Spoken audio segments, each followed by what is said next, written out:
حديث اليوم وحديث كمانتا.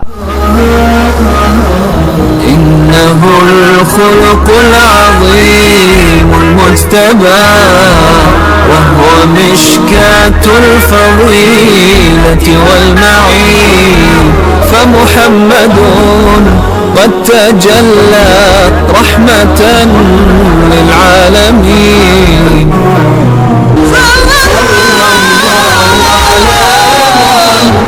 صلى الله عليه وسلم صلى الله على محمد صلى الله عليه وسلم صلى الله على محمد صلى الله عليه وسلم. عن عبد الله بن مسعود رضي الله عنه قال قال رسول الله صلى الله عليه وسلم لا يحل دم امرئ مسلم يشهد أن لا إله إلا الله وأني رسول الله إلا بإحدى ثلاث النفس بالنفس والثيب الزاني والمارق من الدين التارك للجماعة متفق عليه. waxaa laga wariyey cabdullaahi binu mascuud alla raalliha ka ahaadee in uu yidhi wuxuu yidhi rasuulkii alle sala allahu calayhi waaalihi wasalam ma bannaana dhiigga qof muslim ah waa delidiisa qofkaasoo qiraya in uusan jirin alle xaq lagu caabudo oo aan allaah ahayni qirayana in muxamed rasuulkii alle yahay sala allahu calayhi wasalama haddii uusan saddex midkood ahayn naf loo qisaasay qof guur xalaala soo maray oo sinaystay iyo qof diinta ka siibtay oo ka tegay bulshada muslimka ah. bukhaari iyo muslim ayaa labaduba soo saaray. waxaynu ka faa'iidaysanaynaa xadiidka. 1. xurmada iyo qaalinimada qofka muslimka ah lab iyo dhadig kuu doonaba ha ahaadee. 2.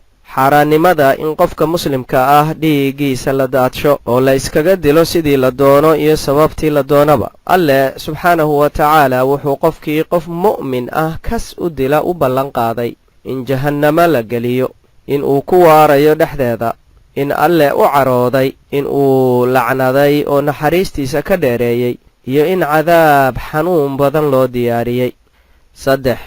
qisaaska in qofkuu dilay loo dilo ahi waa ka dhacaysaa haddii ehelkii xigay qofka la dilay ay iska cafiyaan. 4. u fiirso sarraynta iyo sharafta shahaadada waa ashhadu an laa ilaaha ila allahu wa ashhadu anna muxammadan rasuulullahi oo qofkii afka ka qira siinaysa xuquuq aan wax lala simaa jirin. 5. waxaan iyana dhiigoodu bannaanayn gaalada mucaahidka waa kan muslimka ballanta isnabadgelinta ahi ka dhaxayso musta'manka waa kan ay arrin jirta awgeed muslimku u siiyeen ammaano iyo nabadgelin xitaa haddii dalkiisa muslimka dagaal kala dhexeeyo amaba dhimigu waa kan kula heshiiyey muslimka in uu jizyo bixiyo si uu ugu hoos noolaado dowladda islaamka. 6. nafta loo dilayaa waa in ay ahaato naf qof muslim ah oo muslim gaal loo dili maayo. 7.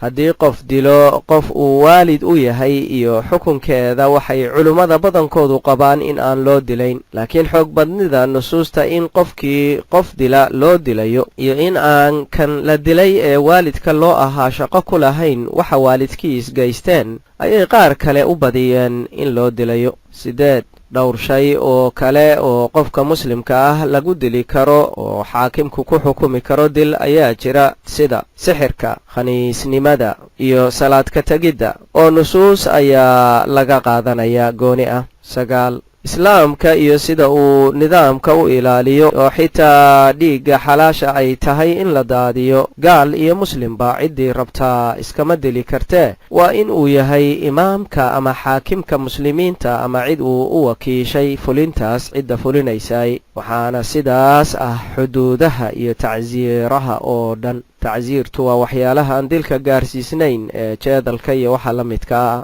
10. qaab wanaagga waxbaridda nebiga sala allahu calayhi wasalam ee aad ku arkayso kala qaybinta 3 midkood isagoo isticmaalaya xifdiidda waxa la sheegayo sida qaabkan ah ayaa u sahlan qaabkan qofkii wax loogu sheegana inuu iloobo aad ayay u fog tahay. 11 xumaanta zinada iyo faaxishnimadeeda oo uu qofkaas allaha wax walba ogi ku xukumay in dhagax lagu dilo iyo sida xukunkaas loogu khaas yeelay qofka xalaal wax ku soo dhadhamiyey ee kadibna shaydaanka isu dhiibay. 12 dhagax ku dilku waa xukunka u qalma fuxshiga qofkaasi ku kacay, sidaasna wuxuu ku noqonayaa qaabka ugu fiican ee loo dili karo, ileen alle loogama aqoon roone. tani waxay jawaab u tahay kuwa u soo qaata fa axsinu alqitla in laga fiican yahay qaabka noocaana in wax loo dilo. 13 waxaa kale oo ictibaarka la gelin karaa iyadana qirasho qofku sameeyey oo aan khasab lahayn. 14 ciqaabta qofka aan guur xalaala soo marin ee zinaystaa in aysan dil dhiigiisa bannaynaysa ahayn, nusuus kale ayaana qaabka loo ciqaabayo caddaysay. 15 qofka rabbi siiyey nimcada islaamka oo ka doorta inuu ka noqdo oo ka tago bulshadiisa iyo waxa ay ku midaysnaayeen waa la dhaafinayaa ummadda. 16 qofkii lagu ogaado diinka bax ma laga toobad dalbayaa mise horay ayaa laga khaarajinayaa? qaar culimmada ka midihi waxay qabaan in marba haddii la hubsado gaalnimadiisa aan wax towbad ah laga dalbayne imaamku u dhammaynayo. qaarna way kala saareen oo haddii diinka bixiisa ay la socoto ijaafaynta alle subxaanahu wa tacaala ama rasuulkiisa sala allahu calayhi wasalam ama kitaabkiisa qur'aanka ah iyo wixii la mid ah, laga towbad dalbi maayo ayay leeyihiin. haddiise uu gaalnimadiisa la gabanayay 3 beri ama 3 cisho ayaa la siinayaa.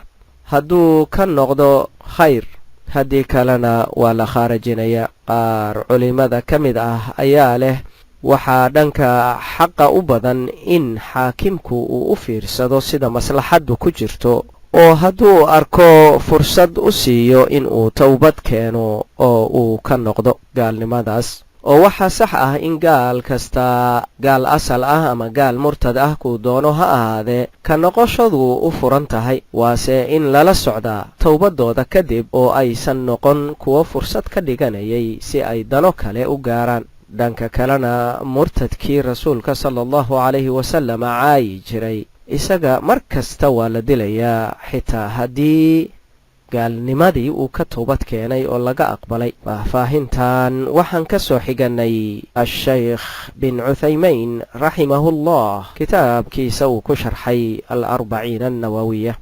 17 xadiidka waxaa laga qaadanayaa muhiimadda wadajirka ummaddu uu leeyahay iyo dhibta keligi socodnimadu ay leedahay. xadiidkani sidaad aragtaanba waa xadiid aad iyo aad muhiim u ah oo caddaynaya xuduudda qofka muslimka ahi uu leeyahay. rabbi haynaga dhigo kuwo laasima ummadda muslimka ah iyo jamacooda oo xaqa ku laasima. inta aynu xadiidkan xadiid la mida ku kulmi doonno, waxaannu idinkaga tegaynaa amaanada alle iyo ilaalintiisa. wassalaamu calaykum waraxmat ullaahi wabarakaatuh. إنه الخلق العظيم المجتبى وهو مشكاة الفضيلة والمعين فمحمد قد تجلى رحمة للعالمين